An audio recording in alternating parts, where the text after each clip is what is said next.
very good evening and welcome. This is tonight's edition of Primetime News, coming to you live and direct from our Newsfirst studios here in Colombo. Today is the 26th of February 2024. For the Newsfirst team, I am Jaimal Ratnayaka. And I am Rochelle Gudmodar. Let's start off with a look at your headlines for tonight.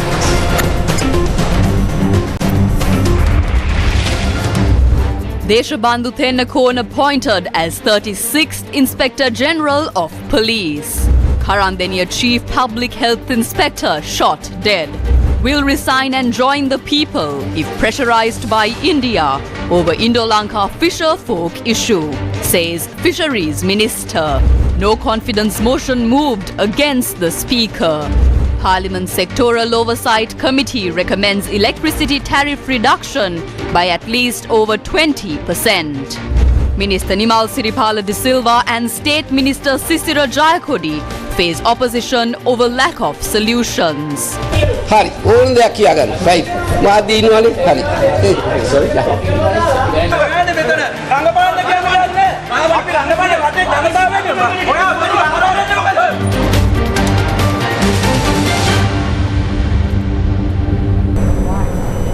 On to a top story tonight, Senior Deputy Inspector General of Police and Acting Inspector General of Police, Deshabandhu Thennakoon, has been appointed as the new Inspector General of Police.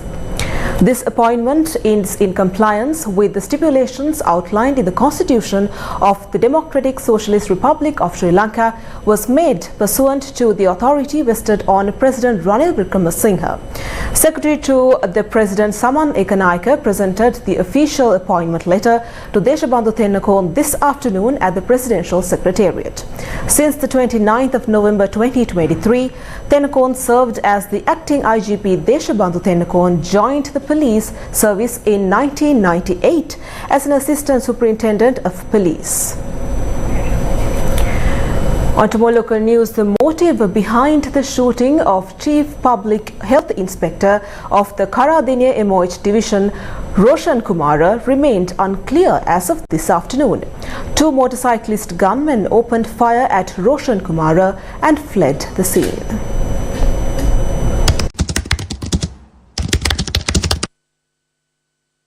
Chief Public Health Inspector of the Karandeniya MOH Division, Roshan Kumara, was preparing to take his youngest son to school on the first day of first grade. Two men on a motorcycle parked outside Kumara's house. One of them, with his face concealed, entered the house and opened fire at him. A 9mm pistol was used for the crime. The gunman then fled the scene on a motorcycle with his accomplice. Roshan Kumara, a 51-year-old father of three, was killed in the incident. His wife and two other children were not at the house at the time of the incident. One of the people who arrived on a motorcycle entered Kumara's house with a pistol and opened fire. The authorities are still investigating to identify any individuals who might have had personal conflicts with him. Investigations are underway to determine whether any threats were connected to Kumara's work. CCTV footage shows the individuals arriving on a motorcycle. Beyond his role as Chief Public Health Inspector, Roshan Kumara also served as the treasurer of the Public Health Inspectors Union. He was actively involved in public health causes, frequently utilizing the media to expose various criminal activities impacting the sector.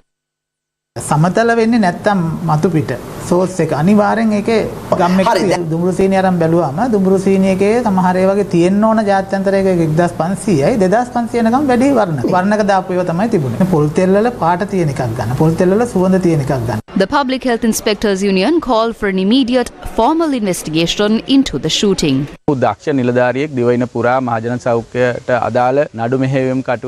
Kumara was a skilled officer known for handling public health cases. He was known for making controversial revelations and sharing his findings with the public. His death has left public health inspectors deeply shocked and afraid.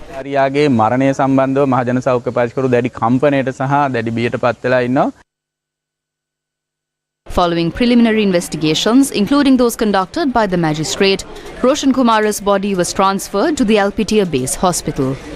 After further investigation is completed, the body will be released to his family. Police reports indicate that 76 serious crimes have been reported so far this year, including 83 murders. ජනවාරි පළවෙනිදා ඉඳලා මේ වන විට මිනිමැරුම් හා සම්බන්ධ සිදුවීම් 76ක් පමණ සිද්ධ වෙලා තියෙනවා 83 දෙනෙක් මිය ගිහිල්ලා තියෙනවා මිනිමැරුම් සම්බන්ධයෙන් ගත්තොත් නිවාස හා දේපල ගෙවල් බිඳුම් සම්බන්ධව ගත්තොත් 1180ක් වාර්තා වෙනවා ඒ වගේම මංකොල්ල කැම් 313ක් වාර්තා වෙනවා Sri Lanka's Fisheries Minister Douglas Devananda declared his intent to resign from his ministerial position and join the fishermen in protest if India exerts pressure on the Indo-Sri Lanka fisheries issue. The statement was made in response to concerns about Indian intervention and the escalating exploitation of Sri Lankan marine resources by Indian fishers. Meanwhile, the fishfolk of Rameshwaram in Tamil Nadu have concluded their strike and hunger protest, which was initiated to demand the release of their colleagues imprisoned for unauthorized fishing activities in Sri Lankan waters. They resumed their work today. In a separate development, the Rameshwaram fishing community has planned to hoist black flags as a sign of protest against Indian Prime Minister Narendra Modi during his forthcoming visit in Tuticorin in Tamil Nadu.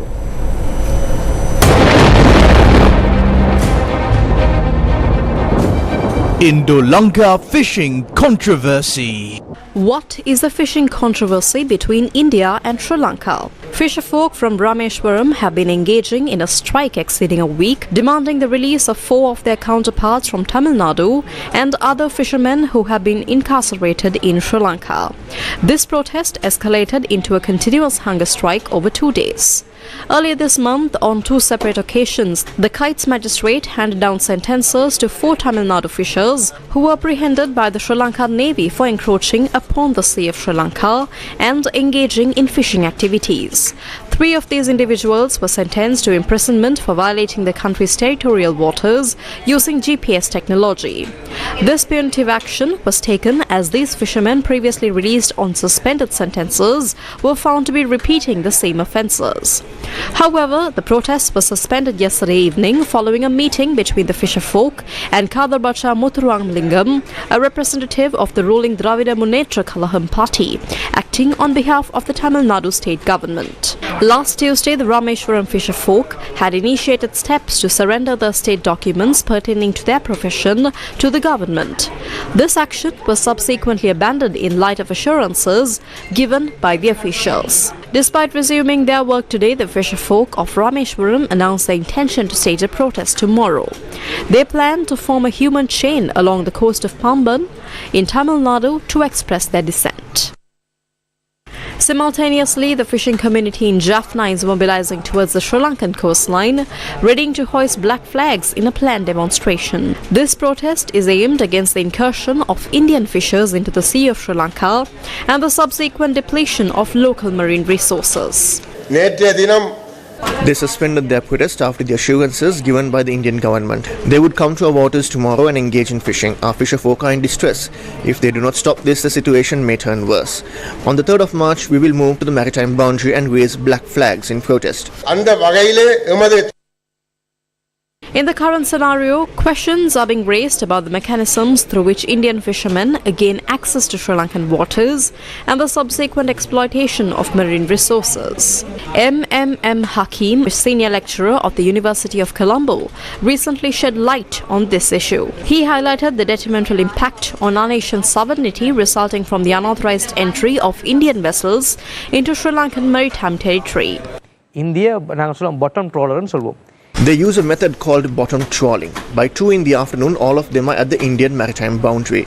These Indian fisherfolk are from Nagapati, Kodikari, Rameshwaram and Pamban. By 8 in the evening, they are in the Sea of Sri Lanka. By 10 at night, almost all Indian boats are in the Sea of Sri Lanka. By 1 in the morning, around 2,500 Indian boats are in the Sea of Sri Lanka. They engage in fishing on Monday, Wednesday and Saturday. Thereafter, they turn back. Legally, this is a threat to the country's sovereignty. It violates the Indo-Sri Lanka agreement. In addition, there is an issue whether the Indian government is approving of their fisherfolk entering the Sea of Sri Lanka and violating the country's sovereignty. What stance does the Indian government hold regarding this crisis? In the interim, Anitha Radhakrishnan, the Fisheries Minister of Tamil Nadu, expressed that the current stalled dialogues need to be resumed in order to address the Indo-Lanka fishing controversy. What is the perspective of the Sri Lankan government? Minister of Foreign Affairs Ali Sabri, speaking on Newsline, shared what stance does the Indian government hold regarding this crisis? In the interim, Anitha Radhakrishnan, the Fisheries Minister of Tamil Nadu, expressed that the current stalled dialogues need to be resumed in order to address the Indo-Lanka fishing controversy. What is the perspective of the Sri Lankan government? Minister of Foreign Affairs Ali Sabri, speaking on Newsline, shared his insights on the matter of fisheries disputes between the two nations. So, when speaking of the sovereignty, one of the key questions that comes into mind is the whole encroachment of Indian fishermen into the Sea of Sri Lanka. Now, we've got the Sri Lanka Navy weekly issuing statements that, we captured a number of fishermen and their boats, and then, you have legal action also being taken against them. Now, this has been continuing for a long time, including Sri Lanka's resources being poached using the bottom trawling mechanism. What is Sri Lanka doing to address this? We continue to talk to the Indian side on a case-by-case basis. This is an ongoing problem for a long period of time. There are practical limitations on this. What we can do also, our Navy cannot practically stop all the ships coming in, but we continue to exert pressure on them and also continue to exercise caution in kind of detecting them as well as in fact detaining them. So you would have seen that yesterday's in Kachchati, the Tamil fishermen did not take part from Tamil Nadu on the basis that Sri Lanka is harassing them. So we can't escalate this into a full-blown conflict with two countries, but in a pragmatic manner we are trying to resolve it. But we also have told them bottom trawling is very dangerous and that will kind of destroy the fishing resources not only for the Sri Lankans but for the entire world. But it is not only for India. Even last week when I met the Interior Minister of Seychelles, they were complaining that the Sri Lankan fishermen are going and poaching in their waters. So this is an ongoing matter. So it's an international concern. IUU is illegal and unregulated fishing or overfishing. We need to look at it bilaterally and multilaterally. In a recent development, a significant meeting transpired between Fisheries Minister Douglas Devananda and Indian High Commissioner Santosh Jha. This meeting took place yesterday afternoon at the office of the Indian High Commission. The High Commission of India in Colombo issued a notification saying that the Indian High Commissioner has appealed for the humanitarian consideration of this issue with the welfare of the fishermen from both nations in mind. Minister of Fisheries Douglas Devananda participated in the Minnal political program broadcast on Shakti TV yesterday, where he shared his perspectives on the issue. I informed India that if they exert pressure on President Ranil Wickremesinghe, I will resign and join with my people. After I resign, I will join the fisherfolk. I will obtain your support. There is no point in support if one can enter my house and take away all I own.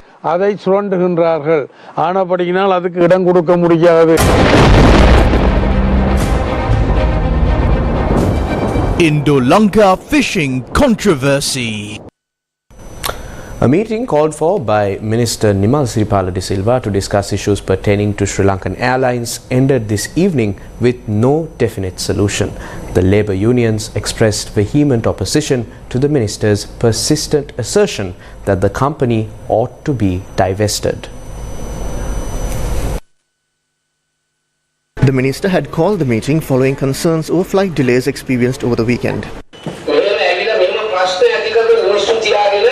We cannot operate an airline with people creating issues. Sack them immediately. Then the others would report to work on time. They only want to have their salaries raised and to migrate. On the 5th of March, we will close the expression of interest. People are being turned away because they cannot work with the airline and the staff. The entire administration of Sri Lankan Airlines has collapsed. I must tell the media that the trade unions are lying.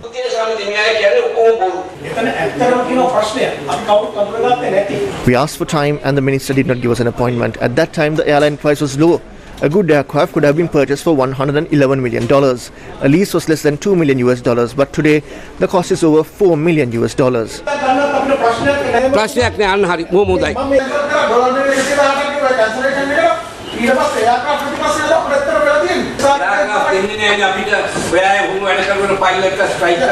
එහෙම යාලා ඉන්න එකට lease holders දෙන්නේ නැහැ. දැන් හෙට ආයෙත් උගල leasing aircraft එකක් දෙලා සීස් කරයි. ඒක නිසා සභාපතිතුමා දැන් මොකද්ද ඔබතුමාගේ මෙතන විසඳුම? මේක රජයේ තියාගෙන යන්න බෑ. මේක අනිවාර්යයෙන්ම පෞද්ගලික අංශයත් එක්ක ඒකාබද්ධව මේ ප්‍රශ්නේ නෑ. මේ කුංචි කෙල්ලවල පොතට ගහන්න වගුරු වැඩ කරන මිනිස්සු. මේ ෆොරිනර්ස් වලින් බැලුවා ගුටි කනවා. ඉතින් බැලුවානේ ගුටි කන්නේ එයාලා ඉන්නේ වැරද්ද නිසානේ. State Minister of Indigenous Medicine Sisira Jayakodi faced strong opposition from the Sri Lanka Homeopathy Graduate Doctors Association today. This was when they arrived at the ministry to deliver a memorandum containing their concerns to the State Minister. මෙන්න මේ හෝමියෝපැති වෛද්‍යයේ එකේ අධිකරණයේ 2009 දී ඔයගොල්ලෝ රංගපාන්න යන්න එපා ප්‍රශ්නයක් තියෙනවා ඉන්න කතා කරලා රංගපාන්න අවශ්‍ය නැහැ ඔයගොල්ලෝ තව මේ රට There is no need to act. You are the ones who did the acting in this country. What is the story of acting? There is no such story as acting. These doctors are not acting. This is the Western system. Don't tell doctors are acting. We act on behalf of the people of this country. Wait a minute. Minister, why are you running?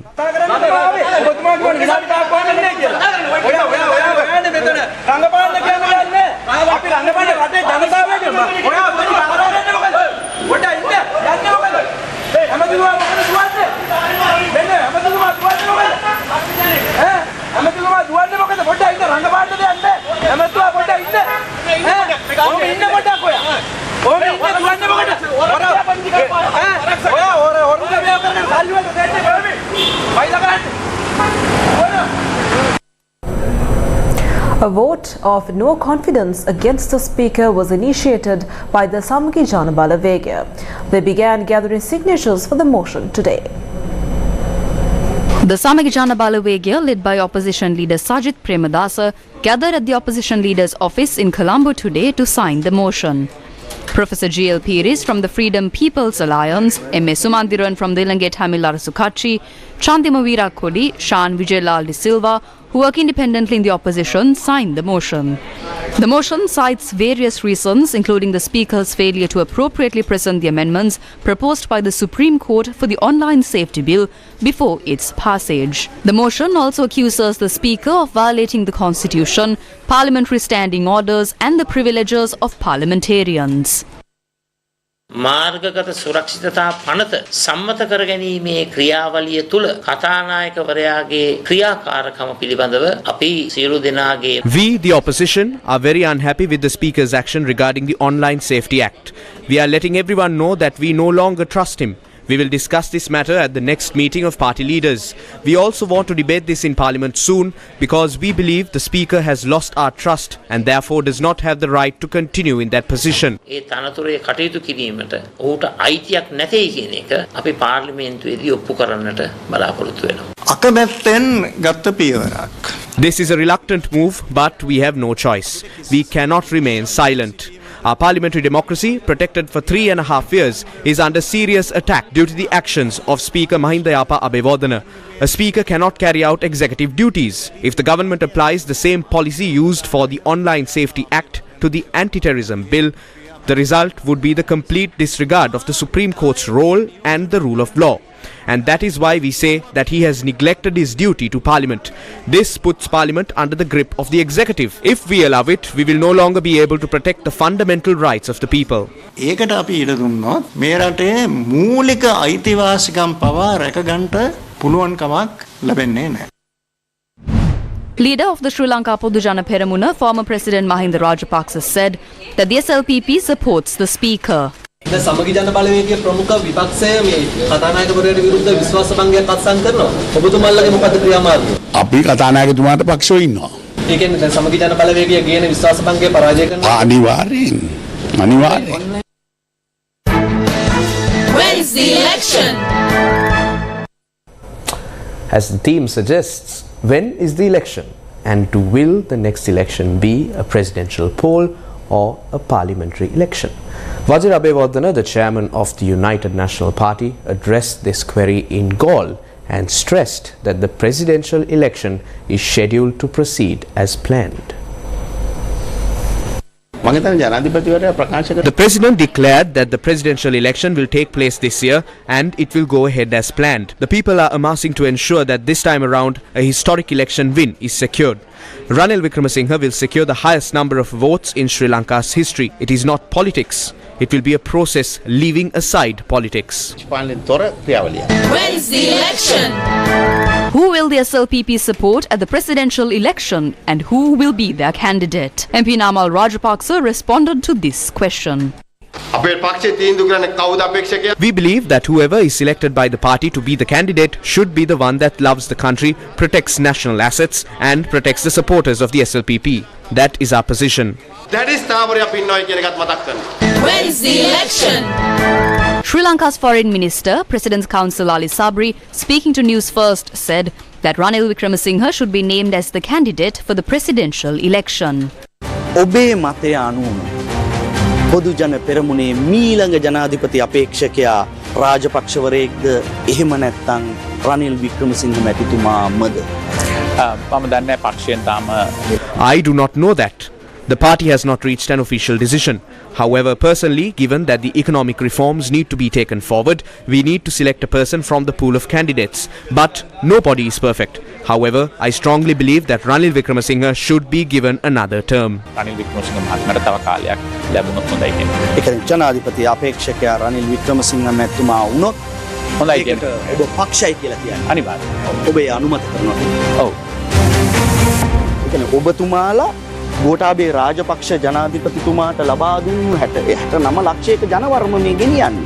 එතකොට ඒ ජනවර්ම විවිධ විදියට පාවිච්චි කරන්න බෑ. ගෝඨාභය රාජපක්ෂ මැතිතුමාගේ මැතිවරණ ප්‍රකාශනයේ සෞභාග්‍යයේ දැක්මේ තිබුණු ක්‍රියාකලාප ඒ වැඩපිළිවෙල තමයි ඉදිරියට ගෙනියන්න ඕනේ. නෑ එහෙම එකක් නෑනේ යම් කිසි වැඩපිළිවෙල. Not exactly. If a program does not work, do you force it? කාර්යනේ එකම LB ගැන හිටිනවද? හැබැයි ජනතාව 69 ලක්ෂයක් ජනතාව අනුමැතිය දුන්නේ ගෝඨාභය රාජපක්ෂ ජනාධිපතිතුමාගේ සෞභාග්‍යයේ දැක්මට. ඔබතුමාලා ඇතුළු අනිවාර්යයෙන්ම හැබැයි ඉතින් ඒ ජනතාවම තමයි. Yes. However, those very people took to the streets against him as well. When taxes were cut, everyone benefited from it. Thereafter, when the government fell and taxes were raised, people protested against it. It happens all over the world. We cannot follow a policy like following a syllabus. We need to be practical and address shortcomings. If not, we can simply hand it over to a robot. But that cannot be done. බාහම ක්‍රියාත්මක වෙලා ඒක වෙනස් කරගන්නට ඕනේ. නේද? ඉතින් වැඩක් නැහැ නේ. නැත්තම් ඔක රොබෝ එකකට දෙන්න පුළුවන්. එහෙම කරන්නට බෑ. When's the election? However, MP Uday Gammampila notes that Ranil Wickremesinghe will not run for president. For over 8 months, we maintained our position that Ranil Wickremesinghe will not contest the presidential election. However, a newspaper headline quotes Champika Ranawaka to claim that Ranil will run for president. We were unaware that Champika Ranawaka is Ranil Wickremesinghe's spokesman. He made great attempts to join the UNP. It appears that he has succeeded and has been appointed the spokesperson. We wish him well for that. When's the election? However, Champika Ranawaka notes that he is attempting to build an alliance centered on humanity. The objective is to build an alliance centered on humanity for the presidential and general elections. We have spoken with the UNP, SLFP and the SJB. We hope to speak with the others as well. The United Republic Front, led by partly Champika Ranawaka, met with representatives led by Samagajana Balawegia's General Secretary Ranjit Madhumabandara and discussed matters pertaining to the program named A Step Forward with Unity for Our Nation that was presented on the 14th. කොහොමද දැන් ඔබතුමා පෞද්ගලික දවස් අපි දැක්ක ජනාධිපතිවරයා සමග සාකච්ඡා කරනවා. ඊට පස්සේ දැන් මෙතන සමග ජනබලයේ ඔෆිස් එකේ කොතනද තියෙන්නේ සාර්ථකත්වය වැඩි කොතනද සාමාන්‍යයෙන්? We met and spoke with the president in the capacity of the UNP and their general secretary was also present. Those parties need to decide whether our programs are practical. They need to understand if the program that we propose to build an alliance is practical. We await responses from these parties. We will discuss with other parties except the SLPP. දැන් පෞද්ගලික දවස්වල ඔබතුමා සජිවිත් එක ටිකක් තරහෙන් වගේ හිටියා. දරුණු ප්‍රකාශ කරා. ටික හරි නිවුස් වලින් දැකලා හරියට අර මලමානි නැති මගුල් ගෙදර ඇවිල්ලා වගේ එහෙම කතාවක් කවුරු හරි කිව්වොත් මොකක් වෙයිද? ඒ පාර්ලිමේන්තුවේ තිබෙච්ච ඒ තත්ත්වය ගැන අපි අදහස් පළ කළේ. ඒ අදහස නිවැරදි නිවැරදි කිරීමේ වද තියෙන ශක්තියල් බලයෙන් ඔකේවලු කරනවා නම් ඒසේම ඒත් එමය නමුත් අපි මේ රටේ අනාගතය පිළිබඳ ප්‍රශ්නවලදී කිසිම පුද්ගලික ආරවුලක් අපි ඒකට මැදිහත් කරගන්නේ නැහැ. After the 2019 elections, he wanted to join us. We did not discuss it then. Their policy was presented to us. It was accepted that we should contest by forming an alliance. ඒ ප්‍රතිපත්ති වලට ඔබතුමාලා එකගයිද? ප්‍රතිපත්ති කියනකට අපි එකපාරම නෙමෙයි අපි සාකච්ඡා කරලානේ අවසන් තීරණයකට එන්නේ. ඒක ඔබතුමාලා තීරණය කළා හැකිද නේ නැත්නම් ඔබතුමාලාට වඩා උඩින් කවුරු හරි ඉන්නවද නේ? නෑ අපි එහෙම දෙයක් නෑ පක්ෂ මම හිතන්නේ. I assume you are asking why Sajid Premadasa is not here. At previous meetings, we held talks with political leaders. There is nothing special for him to be here. In the future, the party leadership will be under the United Republic Front. The Sectoral Oversight Committee on Alleviating the Impact of the Economic Crisis has recommended the Public Utilities Commission of Sri Lanka that the existing electricity tariff should be reduced by at least over 20%. Members of the Public Utilities Commission of Sri Lanka were present for the review meeting held by the Sectoral Oversight Committee on Alleviating the Impact of the Economic Crisis last Friday. This recommendation comes following the review involving stakeholders. The Sectoral Oversight Committee on Alleviating the Impact of the Economic Crisis has also recommended that the Public Utilities Commission establish a system for paying electricity arrears in installments when reconnecting previously disconnected power lines. Meanwhile, Minister of Water Supply Jeevan Thondaman said that electricity will be the decider of the water tariff rate.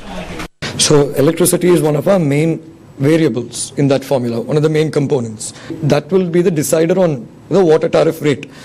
So now when the formula is there, we have to basically, now we have our team working on it, we have university professors also working on it. And I think once they come up with a number, we will have to take a decision as the government on whether we are going to impose this on the people or not. News First with the people. Still in local news, the Cabinet of Ministers has reached a decision to suspend the implementation of the Parate execution till the 15th of December this year. If someone fails to repay a loan obtained by mortgaging an asset, financial institutions will be able to sell the relevant assets and collect the money due under this Parate execution.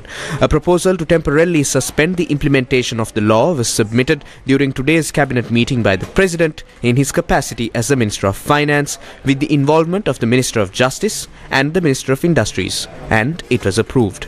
The related amendments are to be submitted to Parliament in the future. The Sri Lankan rupee has gained further ground against the US dollar. The Central Bank of Sri Lanka said today that the selling price of a US dollar is 315 rupees and 85 cents. At the beginning of 2024, a US dollar was sold at 328 rupees and 78 cents.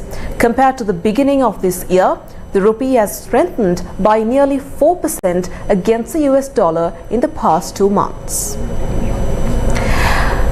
On more local news, the 55th regular session of the United Nations Human Rights Council commenced in Geneva. The United Nations Human Rights Council is holding its 55th regular session from the 26th of February to the 5th of April 2024 at the Palais des Nations in Geneva. The high-level segment will be from the 26th to the 28th of February, and dignitaries representing more than 110 member states will address the council. The session opened under the presidency of Ambassador Omar Sniber of Morocco. Human rights are indivisible, indissociable, and inherent to all people. That is why I want to reaffirm the importance of an equal balance between civil and political rights, as well as economic, social and cultural rights. The Secretary-General of the United Nations lamented that despite his urgent calls for the UN Security Council to take all measures to end the bloodshed in Gaza and prevent escalation, it had failed to act. I invoked Article 99 for the first time in my mandate to put the greatest possible pressure on the Council to do everything in its power to end the bloodshed in Gaza and prevent escalation. But it was not enough. We cannot, we must not, become numb to appalling and repeated violations of international humanitarian and human rights law. The UN High Commissioner for Human Rights addressed the human rights violations across the world. Conflicts are battering the lives of millions of civilians and carving even deeper fault lines across and between nations. The pain and slaughter of so many people in the Middle East, Ukraine, Sudan, Myanmar and Haiti, and so many other places around the world are unbearable. And when we discuss in the coming weeks, country by country, we must remember their faces and their anguish. On Monday, the 4th of March, the Council is scheduled to hear an oral update by the High Commissioner for Human Rights on the activities of his office and recent human rights developments around the world. The general debate on his oral update will be held following his presentation of a number of country-specific reports and updates. Tomorrow, Foreign Minister Ali Sabri will deliver a video message to the Council.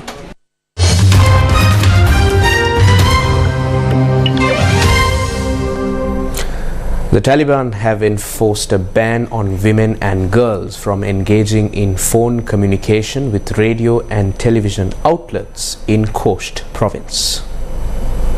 In a world persistently battling for gender equality, a recent development from Khost province, Afghanistan, signals a disheartening step backward. The Taliban's latest mandate has starkly drawn a line in the sand, prohibiting women from making their voices heard through one of the most democratic channels available, the media. According to a report by the Afghanistan Journalist Center, an official letter dated Saturday, 24th February, signed by Abdul Rashid Omari, the Taliban's security commander in Khost province, outlines this directive. The letter explicitly warns media officials in Khost province that facilitating phone contact between girls and media organizations will result in summoning and legal repercussions. The document highlights concerns about the moral integrity of certain private radios in Khost province, citing instances such as broadcasting school lessons and social programs in which many girls participate. The Taliban Security Command contends that these programs enable girls to make unauthorized phone calls to hosts during both official and unofficial hours, leading to moral decay. The Afghanistan Journalist Center has raised serious objections to this directive, expressing apprehension about its adverse effects on the operation of independent media. The organization has called for the revocation of this Taliban mandate, citing its inconsistency with the laws governing public media. Former Brazilian President Jair Bolsonaro has claimed that he has been a victim of a political persecution since leaving office just over a year ago. He told tens of thousands of supporters in Sao Paulo that coup allegations against him were a lie. Former Brazilian President Jair Bolsonaro led a large rally of his supporters in Sao Paulo as he denied allegations that he took part in a coup plot in an attempt to stay in power. Bolsonaro faces a Brazilian federal police investigation into an alleged attempted coup plot to keep him in power after he lost the 2022 presidential election. Several former ministers who served in Bolsonaro's government are also being investigated, and some of his aides have been arrested. Bolsonaro insisted he is being persecuted without directly mentioning the institutions handling the investigation. Last year, Bolsonaro was barred from running for political office until 2030 by the country's highest electoral court for abusing his power and misusing public media during the 2022 election campaign. After Bolsonaro lost the election by a narrow margin to leftist President Luiz Inácio Lula da Silva, his supporters rioted and broke into government buildings in Brasilia on the 8th of January 2023. Bolsonaro has denied inciting the violent attacks in the capital. Bolsonaro was also seen waving an Israel flag during the rally Sunday in opposition to Lula da Silva, who has compared Israel's offensive on Gaza to the Holocaust.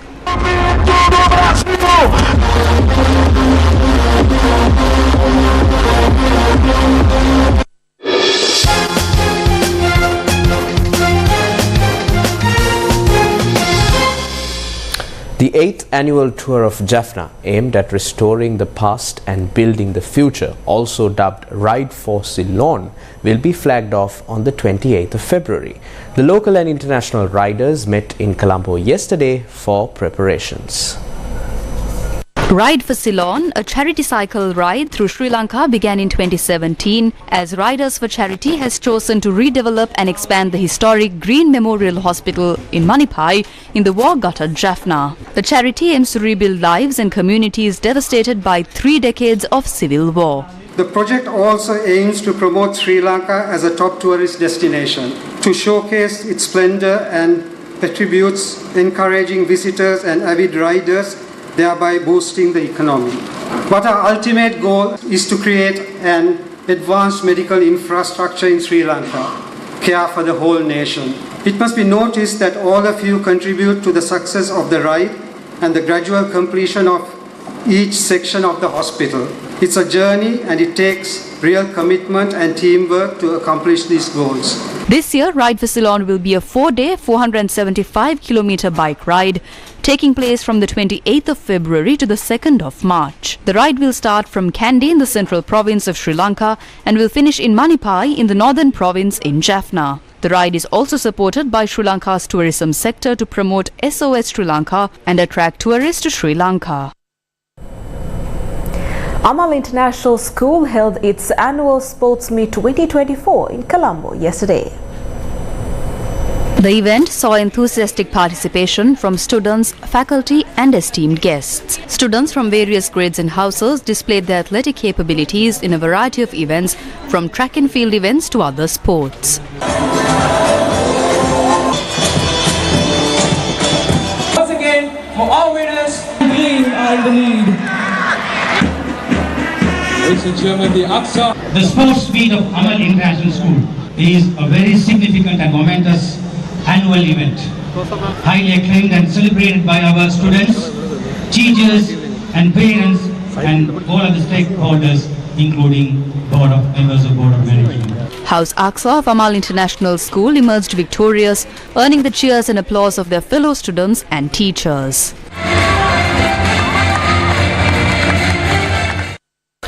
And that's a wrap of Primetime News for tonight. Thank you for watching. Good night.